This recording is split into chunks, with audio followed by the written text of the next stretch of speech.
Shh. I'm hungry. We are live.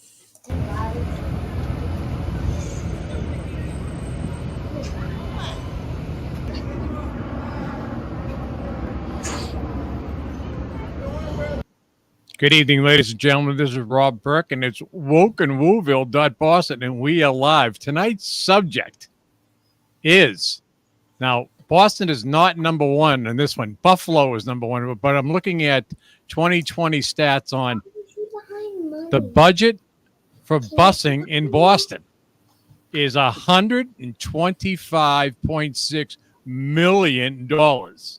It encompasses 750 buses.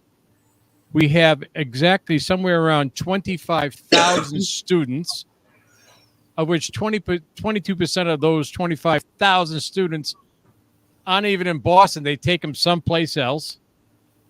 The buses, the average cost before this study I was looking at, it's probably been outdated, is somewhere about 750 buses. The yellow buses, the regular buses we all went to school on.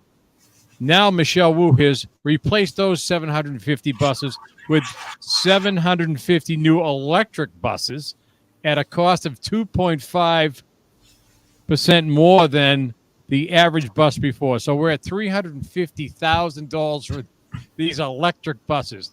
The batteries are $50,000. Now, to go from the city of Boston, let's just take, for instance, let's go from East Boston to West Roxbury. It's approximately 18 miles. I just went through some things. From Charlestown to South Boston is 5 miles. So we have, in this particular configuration, 3,400 trips a day, of which 362 of these trips have 4 students on them or less. We're not even talking about the yellow vans or the Charlie cards. So I'm with my guest host and Boston City Council at-large candidate Catherine Vitale. She wanted to talk about the buses. I know, growing up as a kid, took the bus once in a while. But so, Catherine, here you go. How much time, especially with, go ahead. Once in a while, you took the school bus, Rob? Yeah, otherwise I'd hitchhike to school. So hello. I'm Catherine Vitale. I'm a candidate for Boston City Council at large. Welcome to Woke and WuVille. I took the school bus for 1 year. It was my 6th grade year. I was living in Dorchester in St. Mark's area, and I was going to school at the William B. Rogers Middle School in Hyde Park, which is now being turned into LGBTQ friendly housing. And so I took the school bus that entire year to and from school, and it was miserable. Very uncomfortable, very hot on the hot days and freezing on the cold days, and rowdy kids and fights happening, and buses would be late. And this is back in like 2000, 2002 maybe. Awful. I hated my school bus experiences. And not to mention the fact that I had a pretty decent walk to and from the bus stop also. I had schools that were closer to my home than my bus stop. So that was ridiculous. But any more stats for us, Rob? Do we want to first talk about what actually happened between 1974 and 1988? Yeah, I mean, as a kid, Arthur Garrity, the judge, ordered desegregation of busing, which I didn't understand because when you have neighborhood schools, you just walk to school. Think about how long it takes to take a bus from Charlestown to West Roxbury. For what? What's the purpose? What is the So purpose? the purpose then, which this is what politicians do, right? The politicians work hand in hand with the court systems and the police to manipulate every single situation to be in line with their agenda. And it seems whenever they need to push something over on people, they make it about race. I mean, now in modern times, we also make it about gender and LGBTQ status. But what they do is they pander to people's feelings and they tell you're being oppressed because of your protected class that you're a part of. And to help you to not be so oppressed, we're going to take this extreme measure, right? And as we know from the past 3 years, anytime the government forces anything on people, that's a problem and it's a violation of our rights. And so to say that I would be against forced integration does not mean that I'm against integration. I'm against forced integration. Just like a lot of people now will say, oh, I'm not anti-vax, but I'm anti-mandate. I just don't want it to be forced on people, right? It's like the same thing, except that I'm totally anti-vax, so don't get confused. But with busing, like I said, anytime the government forces something onto the people, then it's a problem, and it doesn't go over well, as it shouldn't, because it's a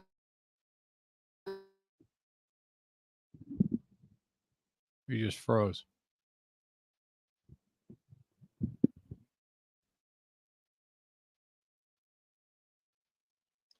We're frozen here.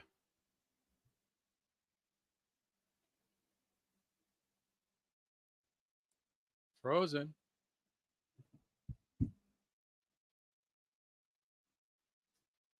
You froze. Catherine. I don't know if you can hear me, but I think Catherine just lost her contact there. But anyways, I'm just looking at some of the stuff in the population. 1975, there were 62,000 white students. In 1970,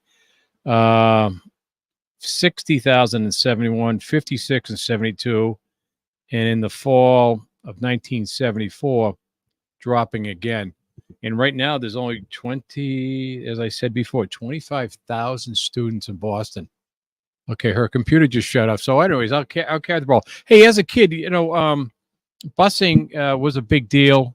Caused a lot of problems in the city. Obviously, people did. I don't think anybody wanted to be bused. I don't think anybody did. If they did, for what reason? You just wanted to go to school.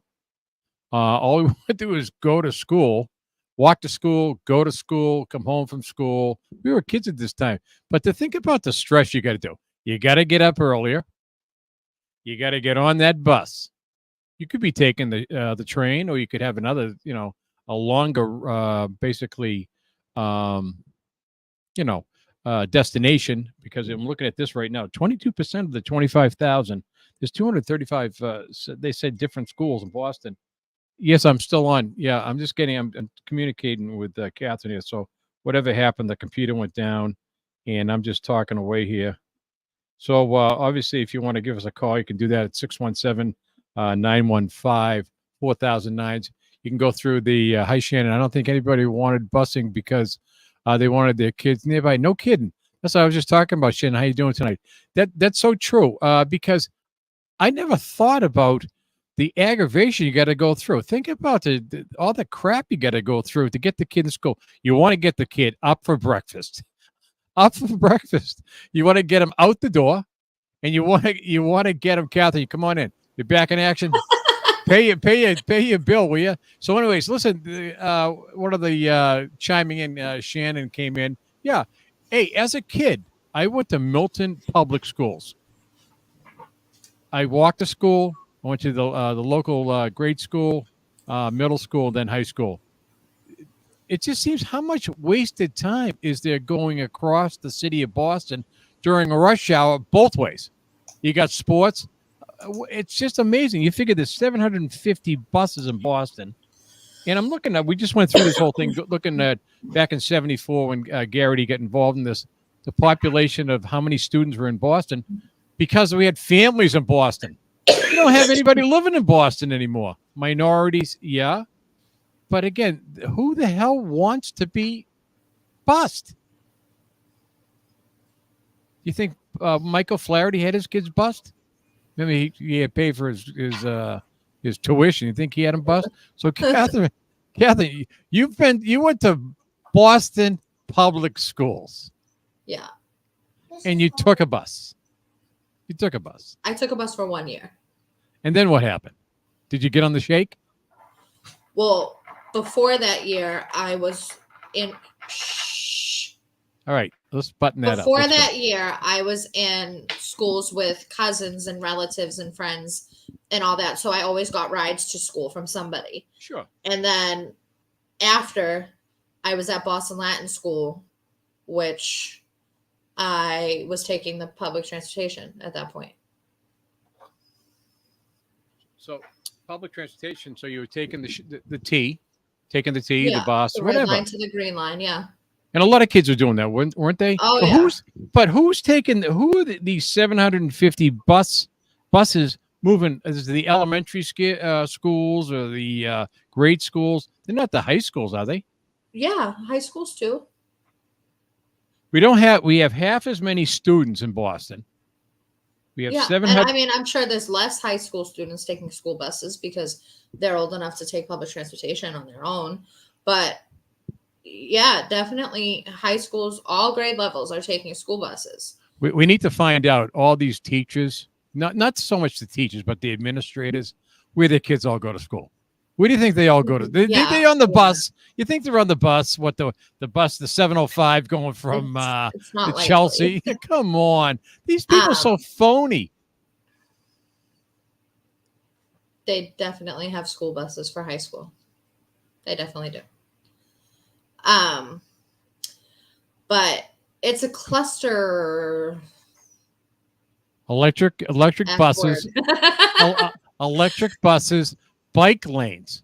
Electric buses, bike lanes. How much time? I saw an electric bus today, actually. How much time is wasted on this nonsense? And by the way, are the kids getting any smarter? Are they doing better? It looks to me that all they're doing is getting rid of things that helping kids to be self-sufficient and independent. They don't want kids to be self-sufficient and independent. They want them to be indoctrinated and rule followers. They want them to conform. So Shannon, I can look it up right now. Do high schools in Boston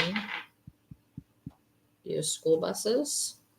235 different schools. 22. If you're not holding the microphone, Rob, it's hard to hear you. Can you hear me now?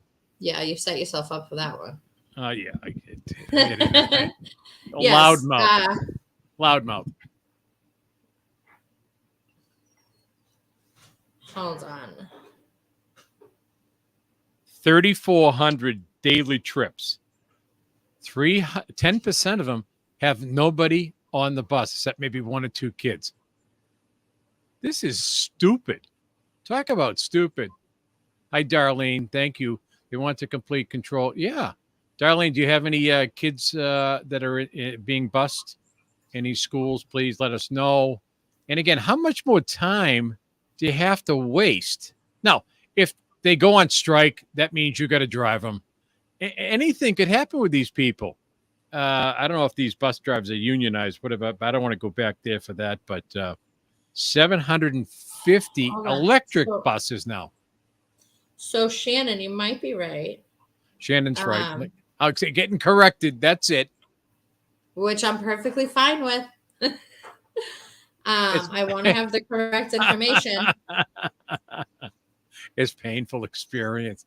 Yes. But go ahead. I could have sworn that there were buses in high school. Well, you better get up. We need to call Michelle Wu, and we're going to need an audit on this busing thing. $125 million for 25,000 kids. So what's that? They're probably about 28,000. I mean, just talking the transportation. What is the budget for the schools in Boston? Any idea? The budget? No. Oh my God. This is be a good math problem. If these kids want to learn something in the Boston public schools, let's get a pen, the number 2 pencil out if they even have Yeah. those anymore. If they even have those anymore. And say, okay, here's your math problem. Let's do some quick math here. And we have 100, there's a 125 million. Okay. So it says the BPS operating budget is Yeah. 1.33 billion. Billion. What are which you is getting? Which is the highest in BPS history. Of course. Despite a decline in enrollment. Listen, 74, you had 60,000 people. Now you have 25,000 people. What do you have? 8? Well, so All the white people took off. Well, we don't even this number is not accurate. Okay, because there's a lot of people who unenrolled over the past 3 years that aren't being accounted for as empty seats. Shannon, there are 362 buses that have 4 students or less on them. That's correct. Out of the 3,400 daily trips, you have people that have their own bus. Yeah. It's their own bus. This is unbelievable. This is a good topic. How much wasted money do these people spend on this garbage? They have these people have no idea what they're talking about because they're their parents. They bring in people and I wondered about the buses, right? They have 750 of those guys. This year is a $65 million increase over last year. Of course it is. No results, though. Absolutely no results. Hello, once again. Yeah. Yes, David. How are you doing, buddy?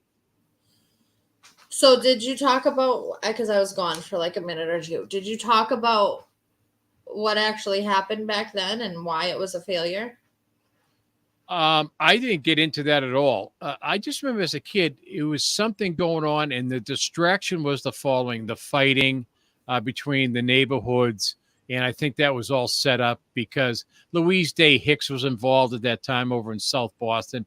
And as I remember it, the people in Roxbury and Mattapan and Hyde Park, they didn't want to get busted. The white people want to get busted. No one wanted to get busted. Nothing was going to happen. I don't think it's changed. I don't think anything's changed now. What's changed? Have the kids gotten any smarter? No, have they gotten worse? You froze up again. Academics have gotten worse. There you go. And so, because I mean, when you're putting stress on children, they're going to perform poorly in school. And that's what they did back in the 70s and 80s with these busing mandates, is they forced kids out of their neighborhoods into other neighborhoods that weren't ready for this, that didn't want this, regardless of whether it's because the white neighborhoods were racist or not. We were going to be integrated over time. It was going to happen. Once again, government being a parent. And like, why would any parent want to put their child in a position to get off of a bus in a strange neighborhood, an unfamiliar neighborhood, alone, to be called racial slurs, as they say happened, to be attacked as they say happened? Why would you put your children through that? Integration was not something that children needed to bear the burden of. This is a subject we got to revisit all the time. Every time. But school's going to be open up pretty soon. We got to come back. This is like a good subject because people understand. Wait a second. You're getting taxed through the yin-yang. You got all these students that don't know anything about anything. They don't know anything. If you talk to them, if you take the buttons away from them, they're lost. So fast forward to now, we're integrated. The whole city's integrated. So if busing happened just to force integration, why do we still have it? We don't need it anymore. It's like toll booths. It did its job. It's like toll booths. They'll never take the tolls down. We're spending way too much money on it. let kids go to their neighborhood schools. And if parents want to send them outside of their neighborhood, then they can arrange transportation. Because by taking kids away from their neighborhoods, parents don't know each other.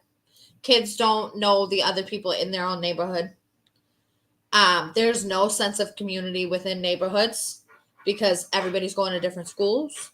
If there's a problem that parents want to come together and talk about, they don't know where or how to reach other parents. They have to go through their kids to reach other parents because everybody's in separate parts of the city.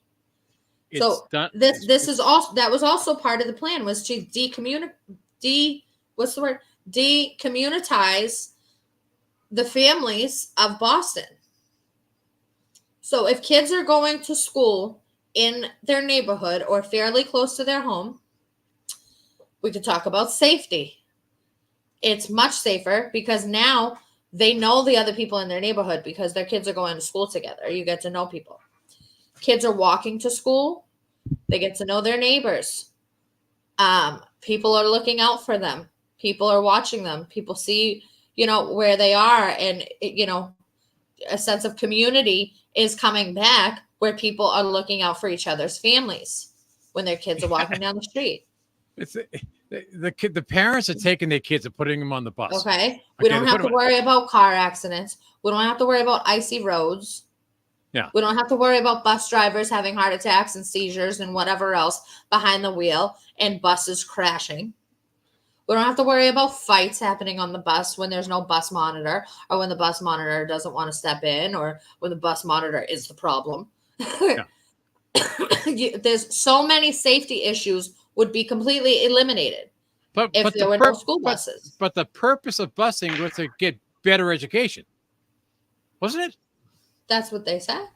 So that didn't work. You can't. This is such a chaotic thing on purpose. Remember, folks, every time you say this stuff, it's always at the last piece. It's done on purpose to confuse. The more chaos. This is government money. These people want to be your parents, from free lunches all the way to rehab. Okay. So with eliminating buses, yes, safety is a major issue that would be hugely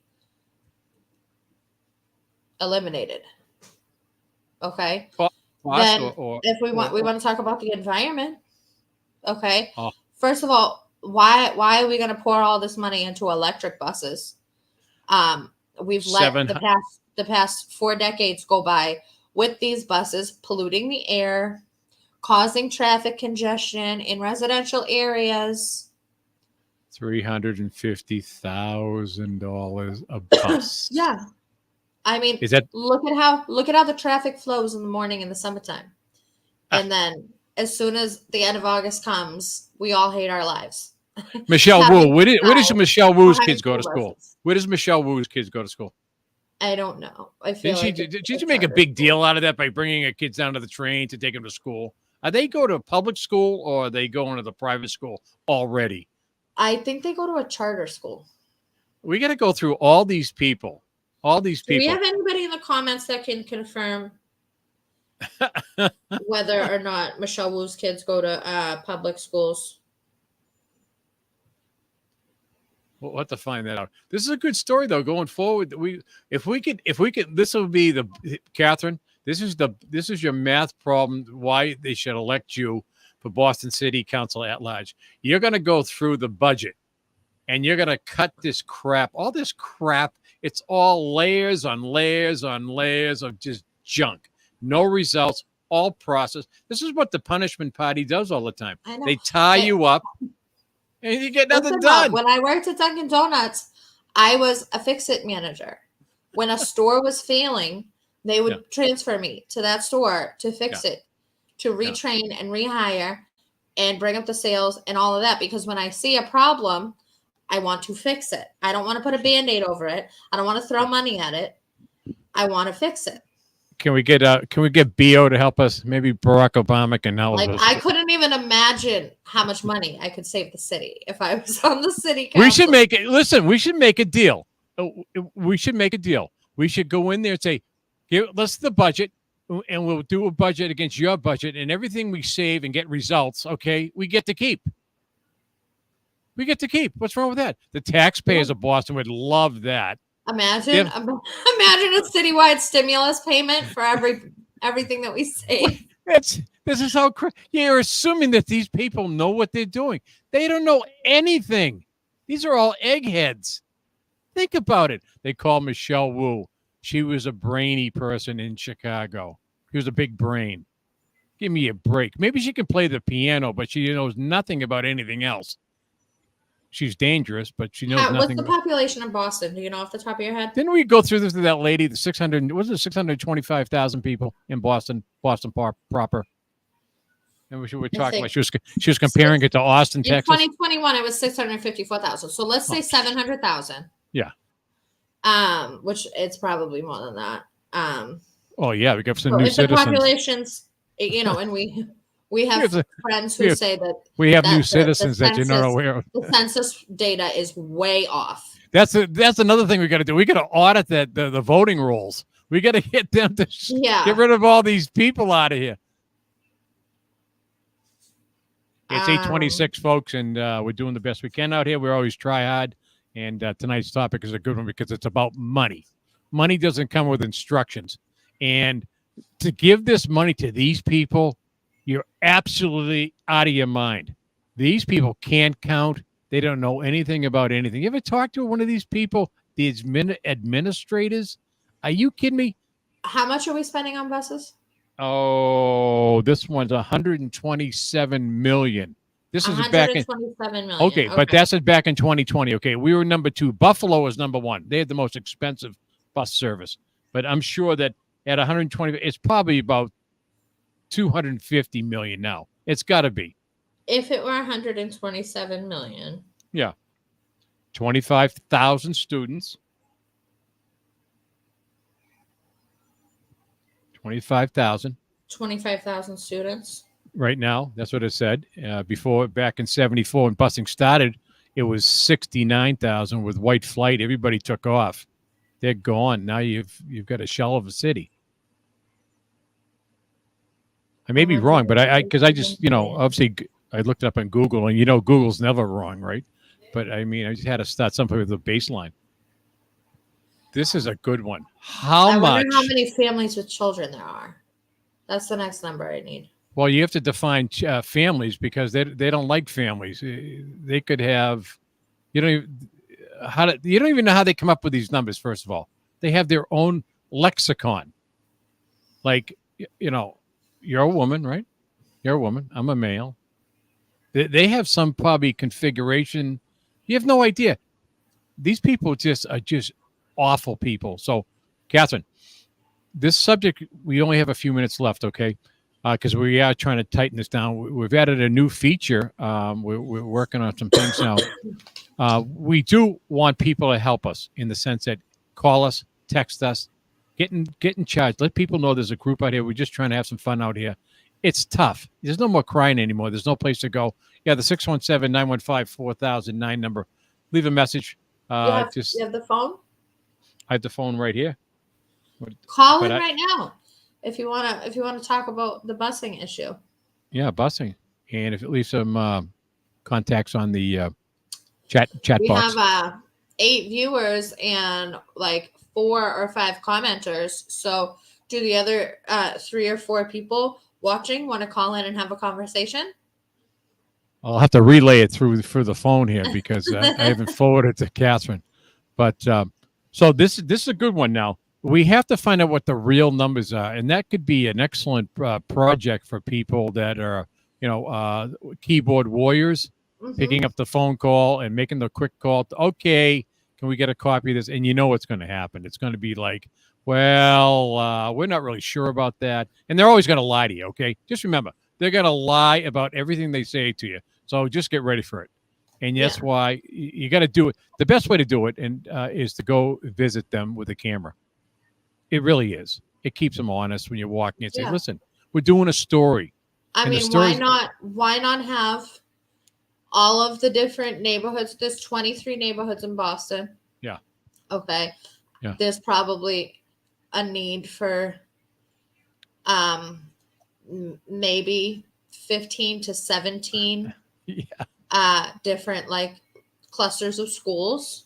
Yeah. Well, like, why not set Boston up like every other municipality is set up, where It's too each easy. each neighborhood, with a certain amount of families with children, has their own elementary, middle, high school. Well, elementary and middle school are usually in the same building now, right? Yeah. So Yeah. their own elementary school and their own high school.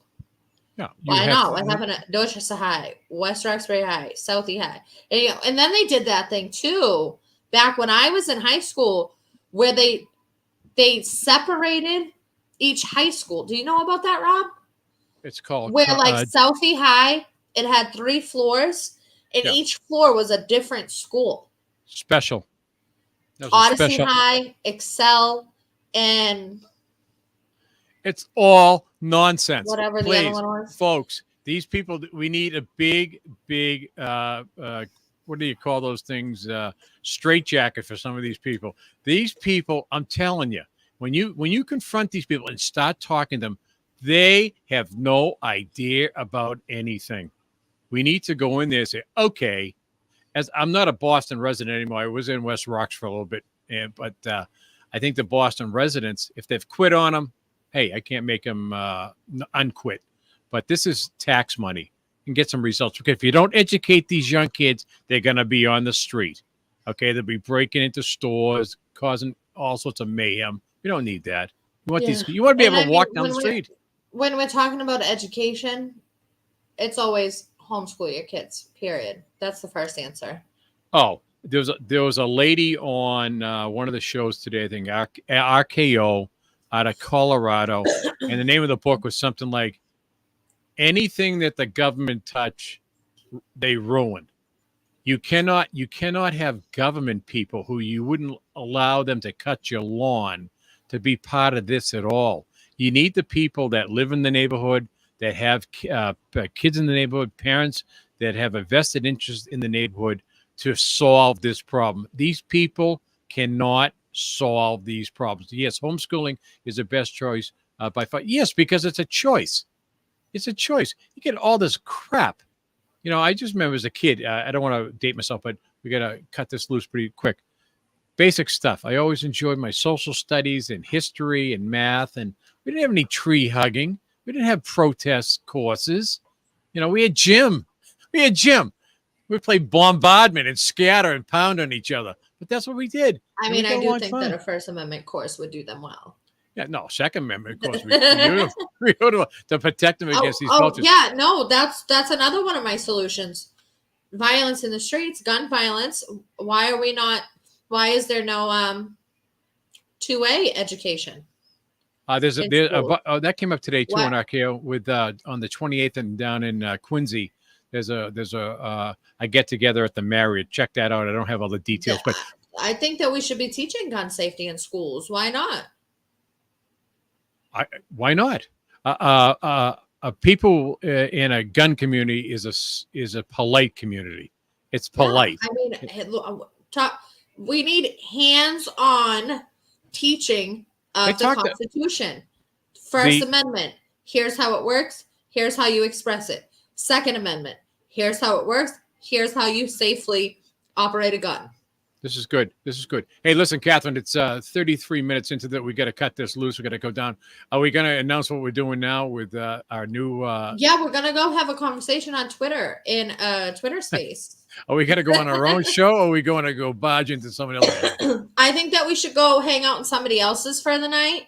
Yeah. And then starting next week, so that, we can let people know and get ready for it. Starting next week, what we're going to do, Woke and WuVille Wednesday Twitter spaces. Remember, Boston invented talk radio, okay? Yeah. We invented talk radio, so we'll dominate. It'll be like an after show conversation for anybody that wants to jump into a Twitter space. It'll be unbelievable because the other people in the country enjoy us when we get going on there, and I think it'd be hilarious. And again, I think there's a lot of like-minded people in there. They have the same concerns. It may be at a different level, but hey, let's sign it off, and maybe we could put the bus back up one more time on the kickoff. I'm working on some music for the show, and Please, any suggestions, help us out. I'm also Send it working on. on some music for the show. Oh, we got to get a jingle. Okay, so again, if you want to get in contact with us, follow the show, wokeandwooville.boston. There will be more content on that website soon. If you want to call the show, 617-915-4009. If you want to get in contact with my campaign, Vitality for Boston, you can go to vitalityforboston.com and contact me there, or read my my stance on some of the issues there, or you can call me at 857-444-5627. Are you sure? Yeah. You can follow us on social media: Rob Burke for Congress, Vitality for Boston, Catherine Teresa, Burko Eyes, Twitter, Facebook, Instagram, YouTube, Rumble, Truth Social, and TikTok. I only Get in the game. I only need about 23 more followers on TikTok to make it to 10,000. Get in the game, folks. Stop sitting on the sidelines. Listen, there's no place to go. The Marxists are going to be coming after us soon. They're going to come after you. You can't sit on the sideline, folks. No place to go. Boston is where we started the revolution. We can win here because we have wicked smart people. And if you can, please, this is a grassroots campaign, so donate to the campaign if you can. And if you cannot, please share the website and ask other people to donate. I'm only asking for enough money to get my campaign materials. I'm not trying to raise millions of dollars like these other career politicians do. I just need money for my campaign materials. Just remember. So if you can donate, anything helps. vitalityforboston.com. Say no to BO. I don't know what that means. But Barack Obama. Yeah, and if you can volunteer, sign up on the website. I definitely am going to need volunteers also. But I think we're done on Welcome WuVille. We're going to hop over to a Twitter space now.